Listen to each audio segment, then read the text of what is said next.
Ya Tuhan, kami datang karena kami percaya firman-Mu adalah pribadi-Mu. Firman itu nggak pernah salah. Firman selalu mengerjakan apa yang Tuhan mau dan berhasil. Karena itu kami datang pada firman-Mu yang adalah pribadi-Mu sendiri. Kami percaya perjumpaan dengan Tuhan membuat hidup kami berhasil. Tuhan dimuliakan, mata roh kami terbuka melihat jalan-jalan Tuhan lebih jelas. Sehingga kami yang mau mengambil sikap, menentukan keputusan, kami tidak lagi bimbang pada hari ini. Kami percaya tingkap sorga terbuka, semua yang baik, yang indah, yang kudus, yang sedap didengar, dimeteraikan menjadi bagian setiap kami yang percaya. Mari bersama katakan amin, haleluya. Memaknai Tuhan dalam kesendirian, itu judulnya di ibadah 2. Sayangnya gereja tuh hanya nge-record ibadah 2 ya Pak. Dengan ibadah jam 1 ya. Ibadah 1 kan enggak record juga ya. Tapi enggak dipublish. Sayang loh. Pokoknya Pastor Jos tuh kalau khotbah mau di mana, mau di rayon yang ibadahnya 7 kali khotbah, 7 judul. Iya, ya pendeta emang gitu tugasnya ya. Masa dari lahir baru sampai 20 tahun khotbahnya itu terus. Ya. Memaknai Tuhan dalam kesendirian. Saya suka lagu-lagu satir politik zaman dulu. Biasalah ya anak muda tahun dulu ya. Gitu. Tahun dulu ya. Saya nggak bilang zaman dulu, tahun dulu gitu ya.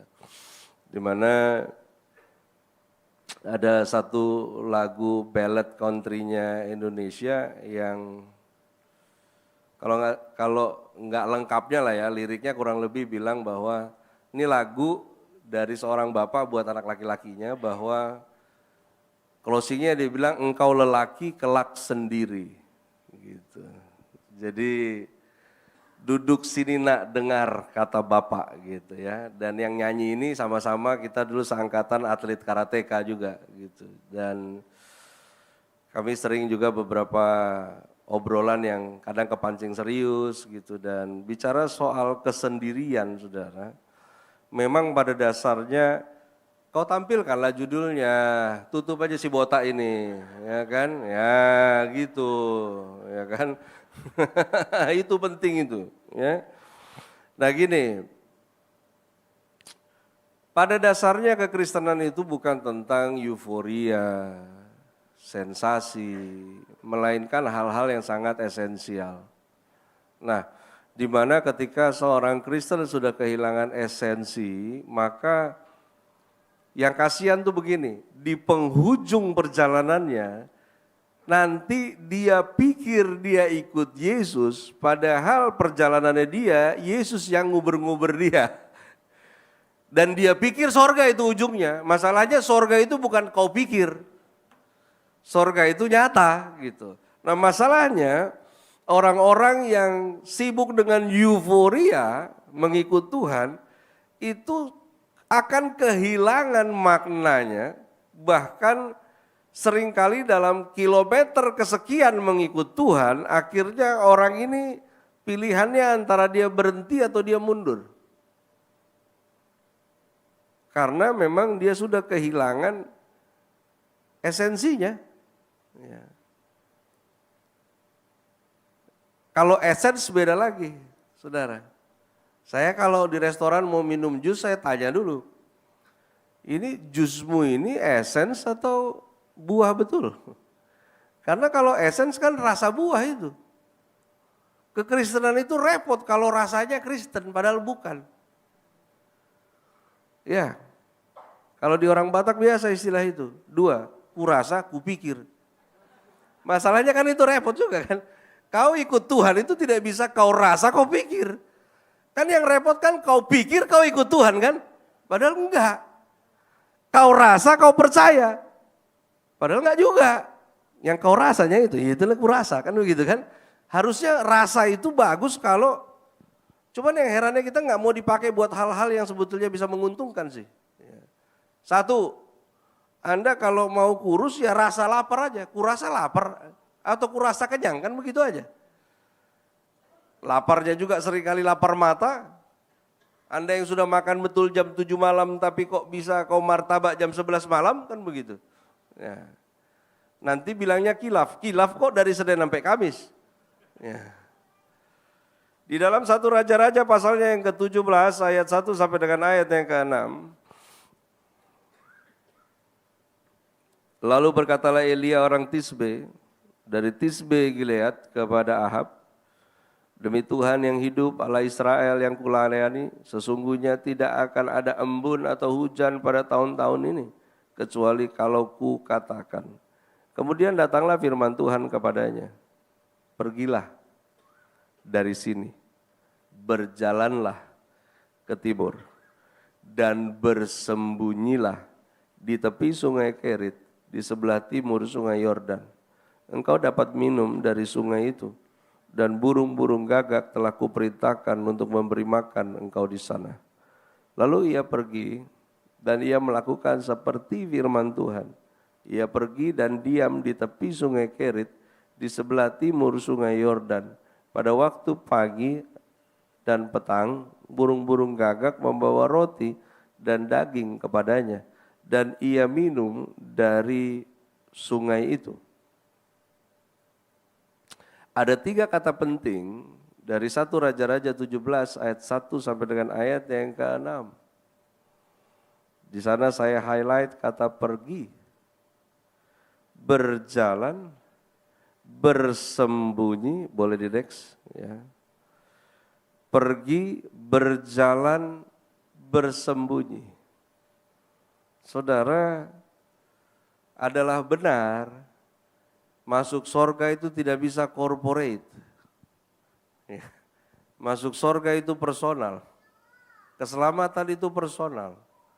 Makanya ya bijaksana sih Anda pilih gereja yang gembalanya serius mengikut Tuhan. Sehingga Anda belajar mengikut Tuhan dari gembala, betul. Tapi kalau ada orang hidup ngawur, lalu kemudian pokoknya gue mesti cari gereja yang pendetanya itu orang dalamnya sorga, biar nanti kalau gue mati pasti sorga. Saya mau bilang lu gak dapet itu.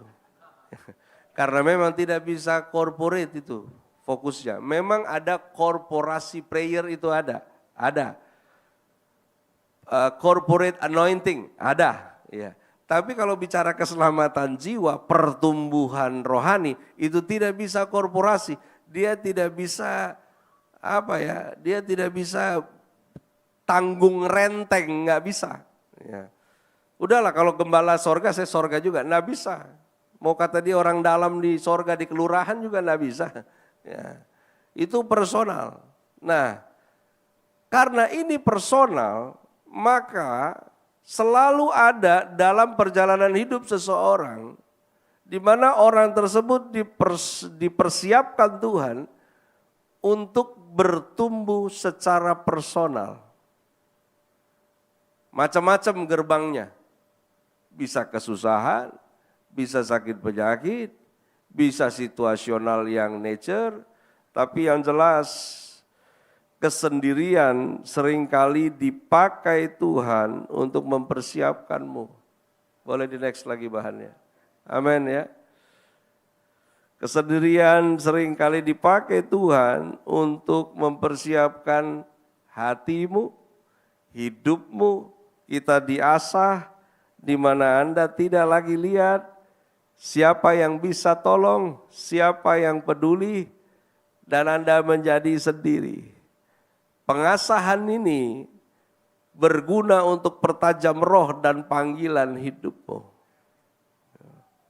Puji Tuhan, sebelum saya bertobat dan memutuskan melayani, saya memang sudah terkondisikan dengan kesendirian. Saya itu lahir sekian belas tahun jadi anak tunggal. Baru sekian belas tahun kemudian punya adik. Di sekolah juga entah kenapa saya ini Tapi memang penanganan bully zaman sekarang dengan zaman dulu beda ya. Ya, kalau sekarang nih Gen Z ini generasi sakit ini, memang kadang terlalu cemen ini. Ya. Nah saya waktu kecil dibully, ada aja bahannya. Katanya alis saya seperti perempuan, bulu-bulu halus di tangan saya seperti perempuan. Ada aja bahannya dibully. Dari TK kalau saya dibully. Dan setiap kali pulang nangis, saya kalau malam makan malam dengan ayah saya suka cerita, saya bilang saya diganggu. Apalagi tahun-tahun itu kalau kita pakai sepatu baru itu pasti diinjak. Dengan bahasa kenalan.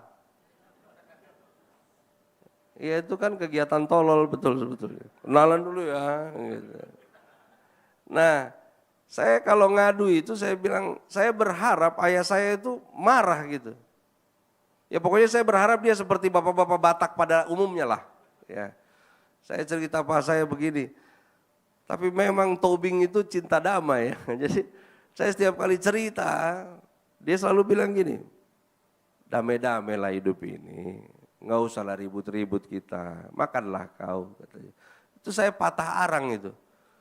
Setiap malam cerita begitu, tapi setiap siang saya pulang dia kan udah lihat saya nangis.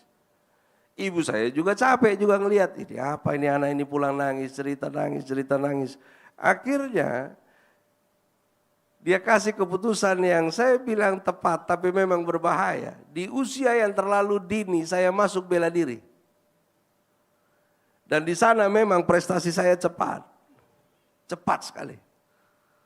Dulu tuh kalau kejuaraan, kalau udah Federasi Olahraga Karateka Indonesia, itu udah pasti nama-nama tuh Advent Bangun, George Ferry Parluhutan, Iwan Fals itu paling jago kata. Kalau sama saya itu pasti patah-patah tuh, mau Jepang juga komite sama saya selesai. Ya. Itu saya masuk di sana, mungkin tujuan ibu saya biar, waktu itu saya sih dia pernah bilang begini, masuklah kau karate karena kau terlalu lasak. Lasak itu orang Batak bilang gak bisa diam. Jadi biar habis energinya, jadi pulang aman. Tapi rupanya di kelas 4 SD, nah ini yang jadi bermasalah. Itu hitungannya kalau zaman dulu 8 bulan kenaikan tingkat sampai 1 tahun. Sekarang saya lihat cucu saya masuk di karate itu sekarang 6 bulan dia udah bisa. Udah bisa ujian, selama dia hafal itu. Ya. Itu dari putih, hijau, biru, ungu, coklat. Jadi kita masuk di kelas 1, udah putih, biru, kelas 2, biru, putih, hijau, di sana hijau, biru, biru, ungu. Kelas 4 SD kita pulang sekolah, teman saya itu kita lagi jalan sama-sama, dipalak sama anak SMP. Dari sekian banyak anak, cuman dia yang menolak serahkan barangnya. Dan rupanya memang ini anak tentara, ini anak polisi ini. Dan bapaknya ajar dia boxing. Jadi saya nggak pernah lihat dia bela diri di sekolah karena kita beda. Ngelawan, yang lain udah nangis kocar kacir, sepatu ketinggalan satu lah, tasnya ketinggalan udah pada lari. Tinggal kita berdua.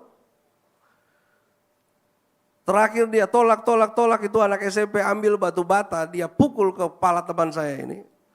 Waktu pukul dia sempat tangkis tapi terlambat. Itu dari telinga keluar darah. Saya peluk dia, saya panik. Baru ini tetap pukulin saya, baru dia sambil saya pukul dia bilang begini, pukul balik George, pukul balik. Ya dia bilang pukul balik, saya bilang ini mau hancur begini udah kupingnya berdarah. Saya lepas dia, rupanya saya lepas dia, dia pukul juga yang sana, saya pukul juga yang di sini. Anak SMP itu selesai itu sudah. Hari itu saya tahu, saya bisa pukul orang. Dan mulai kelas 4 SD, jangan coba-coba kenalan dengan sepatu saya, kau hancur sudah. Dan sejak hari itu karir dimulai. Sampai akhirnya saya pun bekerja sebagai seseorang yang sendirian. Tidak punya tim, tidak punya ormas, tidak punya geng. I'm a lonely boy. Pokoknya jalan sendiri. Ada apa-apa sendiri. Tapi rupanya beda ya, sendiri di luar Tuhan dengan sendiri di dalam Tuhan. Saudara, sendiri di luar Tuhan itu nggak melo. Nggak melo kita. Itu kita kayak malah lebih aman gitu. Karena kan siapa mau hianati kita? Sendirian, nggak mungkin ada yang hianati.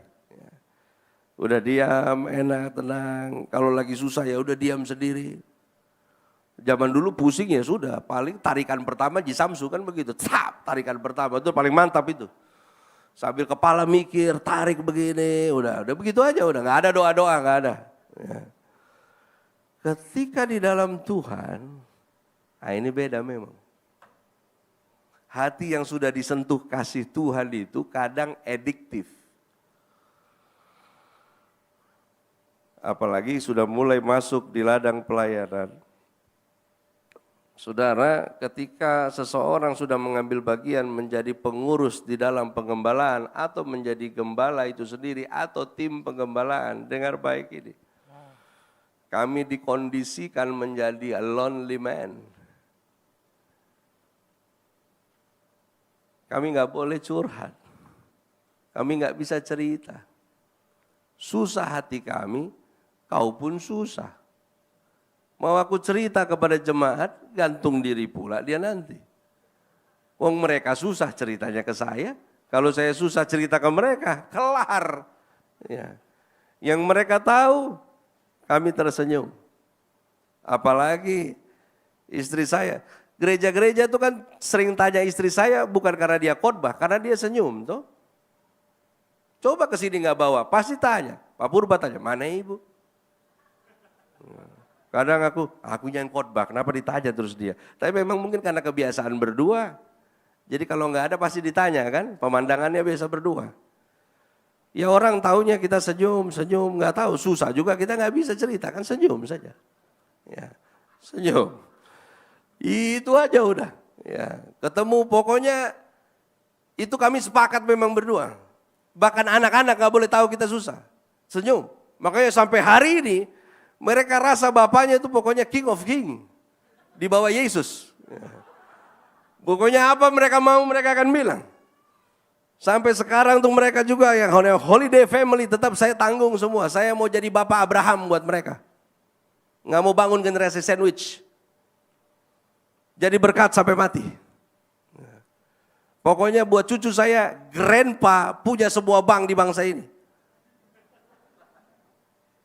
Mau apa pokoknya bilang grandpa aja. Kita cuma bilang iya. Grandpa aku mau ini. Iya. Ya. Dan itu memang yang kami didik dari anak-anak kecil. Saya tidak pernah bilang tidak ada. Kalau mereka bilang Pak mau ini saya bilang iya. Mau itu iya. Pokoknya iya.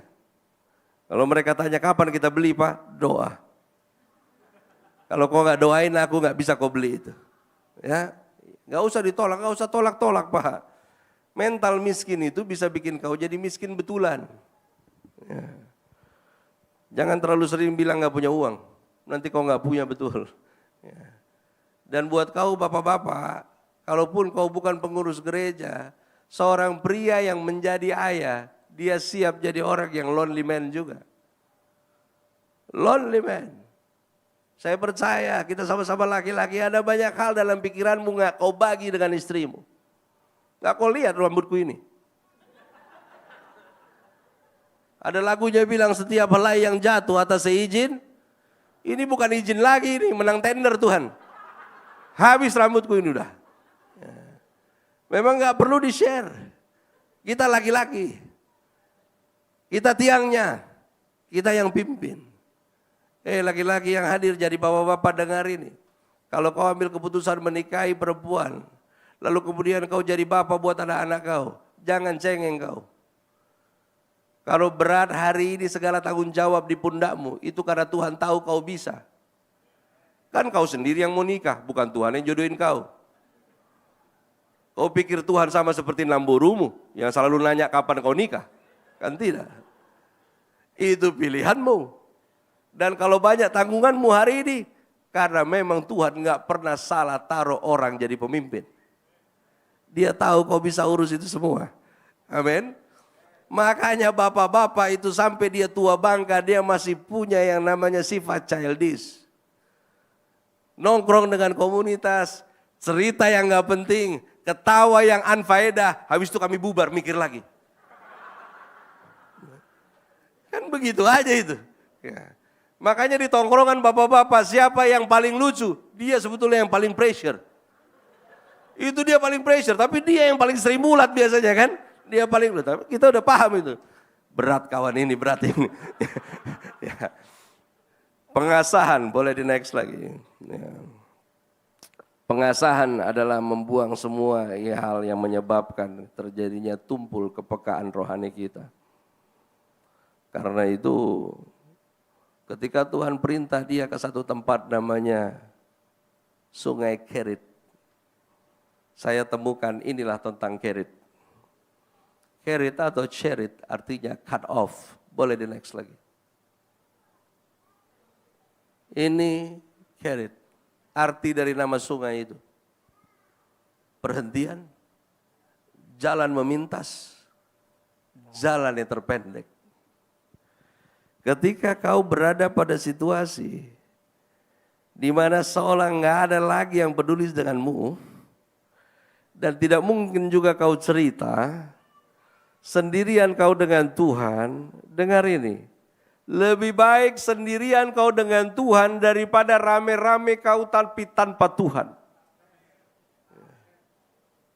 Situasi yang model begini adalah situasi perhentian. Enggak apa-apa bu, enggak apa-apa pak. Kalau memang ini situasi ibu, Tuhan mau bilang, berhenti kau biar aku yang kerja. Biar aku yang kasih lihat. Berhenti kau. Stop dengan caramu. Dan aku mau kasih jalan memintas untuk kau.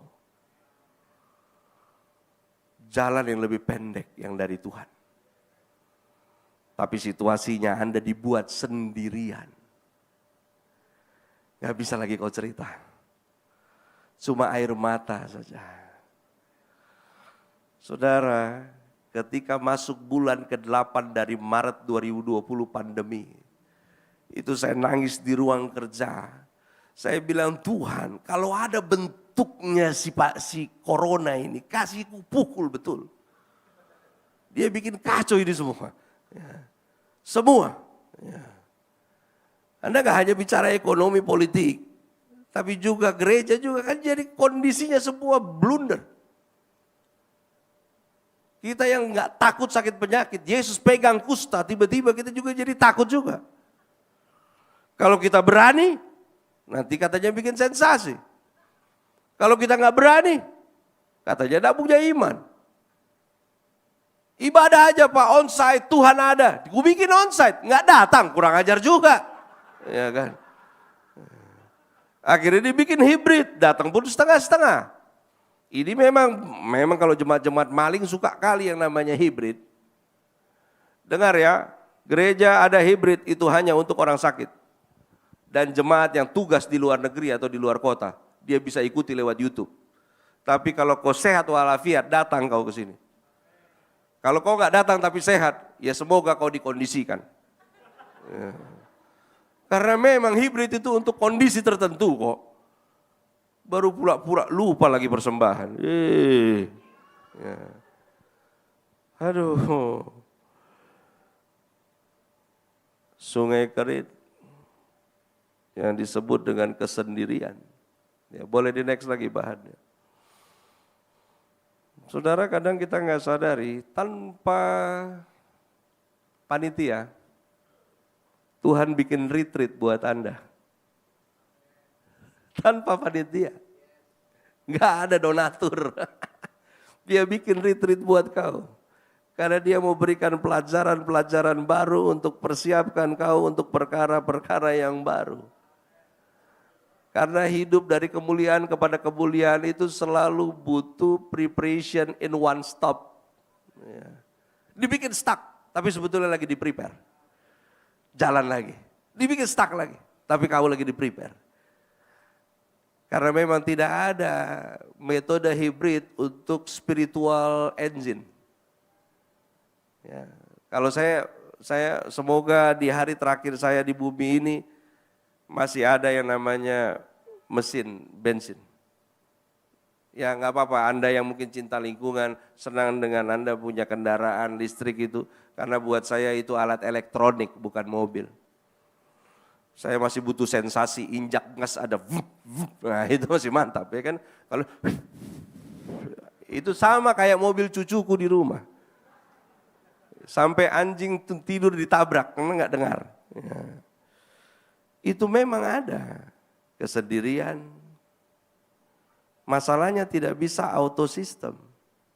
Kalau hibrid kan yang brand-brand kayak Camry 10 tahun lalu kan itu dia kerjanya itu sama seperti sepeda balapku zaman dulu yang pakai dinamo bentuknya kayak botol. Masih ingat Pak Purba?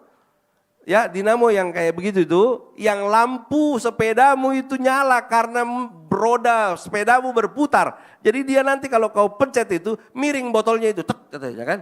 Kenalah kepala botol itu ke ban, katanya. Mutarlah dinamo itu, nyalalah lampunya. Masih ingat kalian? Itu sepeda opung pasti masih begitu. Ya. Kayak begitu cara kerja 10 tahun lalu kan, hibrid itu begitu. Jadi dia mesin bensin dulu, pas dia jalan, battery charging. Sehingga ketika battery charging full, dia bisa jalan lagi. Masalahnya nggak begitu dalam kehidupan kekristenan. Nggak ada auto engine, nggak ada itu auto charging, nggak ada. Memang Tuhan mau man to man dengan kau. Karena Anda nggak sanggup terima kekuatan yang baru itu disambi, nggak bisa. Hadiratnya itu nggak bisa sambilan, nggak bisa. Apa yang Elia alami di tepi sungai Kerit, itu sama seperti Anda dan saya alami masa-masa kesendirian. Sama. Karenanya, coba di next lagi. Dalam kesendirian itu Allah lagi komunikasikan dirinya sebagai Yehovah Mekadism. Allah yang mengususkan. Saudara, dalam kesendirianmu itu, coba di next lagi. Kata kudus atau suci itu artinya adalah keberpihakan kepada Tuhan. Jadi dalam kesendirian sebetulnya Allah sedang mengimpartasikan tentang bagaimana Anda dan saya dilatih untuk tetap berpihak kepadanya dan dia sementara sedang membuktikan dia sedang berpihak kepada kau. Karena cuma dia yang gak ninggalkan kau. Cuma dia, gak ada yang lain. Kau bisa punya teman hebat apa segala macam. Zaman sekarang orang curigaan. Shalom, shalom. Masih kau jawab. Apa kabar? Curiga kau. Ku bilang sehat, minjam duit dia. Ku bilang sakit, besuk pula dia. Ya. Jadi macam mana ini? Ya udah nggak ada jalan lain. Memang Tuhan suruh kau retreat dengan dia kok. Ya. Mari kita temukan makna dalam kesendirianmu ini. Di dalamnya ada yang namanya evaluasi. Ada proteksi dari Tuhan. Ada keintiman di sana, ada penyediaan Tuhan di sana. Itu terjadi. Anda hanya butuh tenang. Bisa ucapkan bersama-sama tenang. Ya, tenang Pak. Saya tahu semuanya unpredictable tahun ini. Kau tahu ada 3 genre masa berada pada diri pemimpin berikutnya di bangsa ini. Dan 3 genre yang ada dalam dirinya nanti mungkin akan dipresentasikan ketika dia memimpin. Itu artinya akan ada banyak perubahan yang mengejutkan. Karena kaum milenial tidak pernah tahu konsep yang lama dulu, itu mungkin akan lagi digunakan. Akan ada pola-pola yang nggak dikenali. Akan ada ketidakpastian di dalam bisnis dan usaha. Akan ada. Anda nggak perlu rubah situasinya. Yang perlu adalah rubah settingan dirimu dalam kesendirianmu dengan Tuhan. Itu yang kau perlu. Nanti pasti muncul ide baru. Nanti pasti muncul cara-cara yang baru untuk kau hadapi itu. Nggak penting buat Tuhan keadaannya. Ini bukan zamannya, Injil belum ditulis. Zaman itu kau ucap satu patah kata, gunung pindah. Tahun ini iman begitu terlalu kecil. Kalau kau pun pindah-pindah repot nanti orang yang suka naik gunung itu. Karena waktu dia naik di Surabaya, turun dia udah ada di Bandung, kan begitu kan? Karena pindah gunungnya. Ya. Sekarang itu Tuhan mau bangun generasi yang sekalipun nggak sembuh dia, tetap dia nyembah Tuhan. Kalau memang nggak pindah gunungnya, Tuhan kasih kekuatan kakinya buat dia daki gunung, itu pola-pola baru Tuhan akan bikin. Mari selaras dengan cara Tuhan. Mari selaras dengan ini. Titus 2 ayat 12 sampai dengan ayatnya yang ke-14. Kita baca yuk sama-sama. Ia mendidik kita supaya kita meninggalkan kefasikan dan keinginan-keinginan duniawi dan supaya kita hidup bijaksana, adil dan beribadah dalam dunia ini sekarang ini dengan menantikan penggenapan pengharapan kita yang penuh bahagia dan penyataan kemuliaan Allah yang Maha besar dan juru selamat kita Yesus Kristus yang telah menyerahkan dirinya bagi kita untuk membebaskan kita dari segala kejahatan, untuk menguduskan bagi dirinya suatu umat kepunyaannya sendiri yang rajin berbuat baik. Untuk itu dia didik Anda dan saya kan, supaya kita meninggalkan kefasikan. Anda tahu arti kefasikan?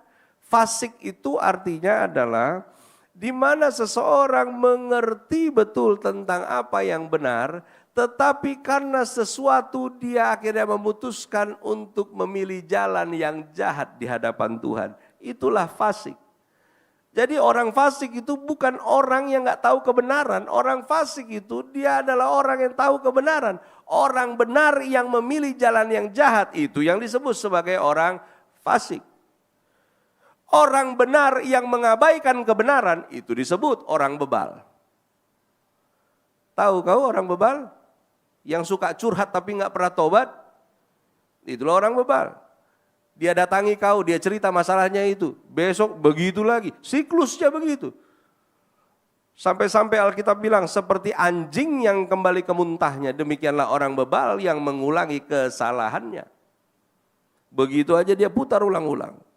Dalam kesendirian Tuhan didik Anda dan saya untuk tinggalkan jalan yang jahat.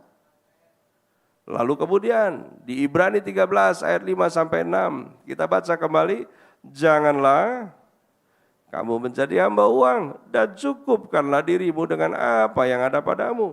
Karena Allah telah berfirman, aku sekali-kali tidak akan membiarkan engkau dan aku sekali-kali tidak akan meninggalkan engkau. Sebab itu dengan yakin kita dapat berkata, Tuhan adalah penolongku, aku tidak akan takut. Apakah yang dapat dilakukan manusia terhadap aku? Dia nggak pernah tinggalkan mungkin kita yang sempat tinggalkan Tuhan. Dia tahu kok caranya pelihara kau. Bapak Ibu mungkin pernah keputusanmu salah kau ambil. Dan hari ini yang kau jalani dalam hidupmu adalah sebagian kau sedang membayar kesalahanmu. Enggak apa-apa, kalau kau punya niat tanggung jawab di hadapan Tuhan, Tuhan tolong. Nanti selesai ini. Hidup itu ada santai, ada serius, silahkan kau pilih. Kau mau serius dulu nanti akhirnya kau santai, atau sekarang kau santai, kau dipaksa serius nanti. Ya. Anda lihat mereka yang akhirnya di 75, 80 masih sibuk bekerja dengan kekuatan tangannya sendiri. Karena dulu terlalu santai.